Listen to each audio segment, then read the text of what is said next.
So guys सबैजनालाई good morning. म चाहिँ आज एकाबिहानै उठेर हिजो बेलुका एकदम खतरा हावाहरू चलेको कारणले यसो माथि एकचोकटा जग्गा भागातिर जाँदैछु। मकै थियो, मकै सकै यता घरतिरको त ढुट्टै बनाइसक्यो।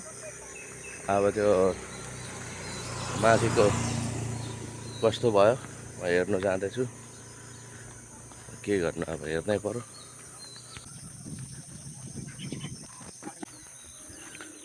ल ठिक छ, यहाँको चाहिँ खासै असर गरेन रहेछ मकैलाई।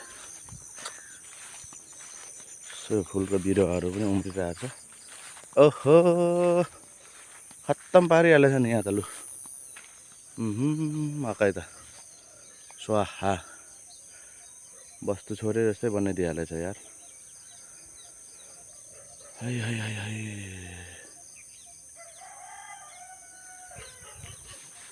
अब यसलाई के चाहिँ गर्नुपर्ने हो त। अब यस्तरी त भएन त मकै त। है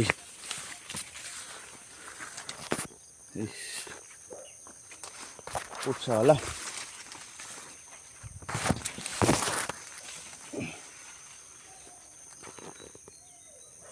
मकै हालत यस्तो छ। यताको केही भएको छैन। फेरि यहाँ मात्रै बिचमा मात्रै अलिकति खप्पै पारिहालेछ नि। प्राकृतिक प्रकोप के गर्नु, अब यस्तै हो होइन। अब यतातिरको हेरौँ, यतातिरको पनि ठिकै रहेछ।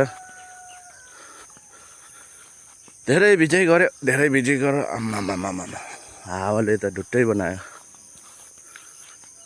लु छैन, यता केही भएको छैन। यता चाहिँ फेरि ल सुपारी यता केही भएको छैन, यता पनि केही भएको छैन। सिर्फ त्यहाँको अलिकति बिचको मात्रै बिग्रेछ।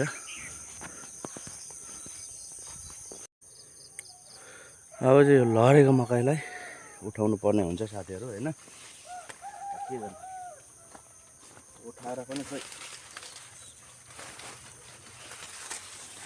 यस्तरी उठाएर हालिन्छ कि।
यस्तो हालत भइन्जेल बनाइयो गाइज होइन। बाँधेपछि चाहिँ यस्तो उठाएपछि यस्तो भएको छ। यो चाहिँ नउठाएको यो, किनभने यो सबै भाँची गएको छ होइन। यसलाई निकाल्ने हो। यो चाहिँ भयो। अब मकै कहाँ पो फालेको थियो। यहाँ छन् मकै। यी दुईवटा मकै लाने हौँ हामी। यसलाई पोलेर फाइनल गाइज सकियो। गाइज यस्तो हालत बनाएर मकै उठाइयो होइन। मकै पनि लिएर जाँदैछु। यो चाहिँ हाम्रो बारी हो होइन। घरबाट नि फोन हान्दैछन्, भात खाने बेला भयो क्या हो होइन। त्यही भएर म चाहिँ लागेँ। गाइज भिडियोलाई फुल वाच गर्नु होला अनि सपोर्ट पनि गरिदिनु होला। लाइक सब्सक्राइब सेयर गरेर साथ दिनु होला। यस्तै भिडियोहरू गाउँले भ्लगहरू म हालिरहनेछु र मनोरञ्जन दिने कोसिस गर्नेछु। हस्त धन्यवाद, नमस्ते, गुड बाई।